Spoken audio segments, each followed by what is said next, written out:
agree. Kusvika izvozvizvi inini handingati pane chiri kuitwa, hapana chiri kuitwa bamuno munyika muno. Kunze kwekurwiswaniswa. Vanhu vari kurwisanisa vanhu vari kubhadharwa mari. Nevanhu vakapinda mumusangano manje manje. Nevanhu vakanga vari maformer Rhodesians. Smith yakasiya ataura kuti Rhodesia will never die. Takuzviona vamwe vanhu vakanga vari kwaSmith nguva yaSmith ndiwo waapa mberi. Zvichireva kuti vakamhanya zvaitaurwa zviya ndakanga ndisingazvibhirivhi. Kuti kune vanhu vakanga vari kumapato vakanga vari during the war. Isusu tiri kuMozambique iwo uri kuno. Wakati ZANU-PF tauya kuno kumusha kunoku. Vomhanya wandopinda wapuwa zvigaro. Ndakanga ndiri kwakati nevaiprosecutor macomrades kuti aurawe. Vari pana force apa vari kuzvikurubhuku. Nhasi unoyi vari kupinda mupolitbiro yeZANU-PF. Nevakaenda kuRangasta House uko.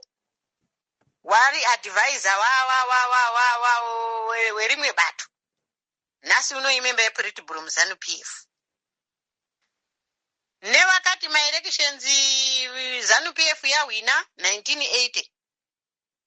Wakati kwai avo pane zvatambika kuna Smith variga maelections kuitira kuti vaMugabe wahwine. Warimo muZANU-PF nhasi. Chakazomunakidza kuti auye kuZANU-PF yairwisana nayo yaishora yaishoropodza even vari kuLangasta House uko. Chi macomrades.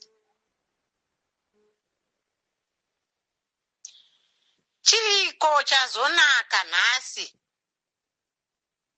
Chiko chazonaka nhasi muZANU-PF.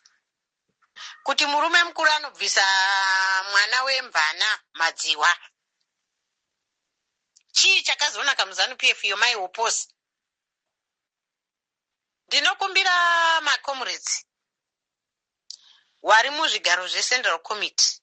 Mawo veterans vari muzvigaro zveCentral Committee nemupolitbiro nemupresidium.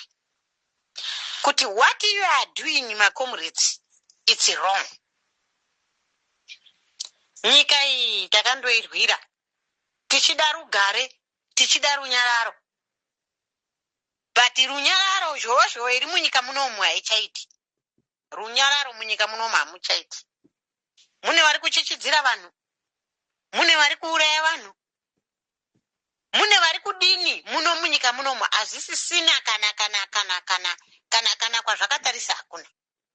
This country is now ungovernable. Inini ndo maonero ndinozviita.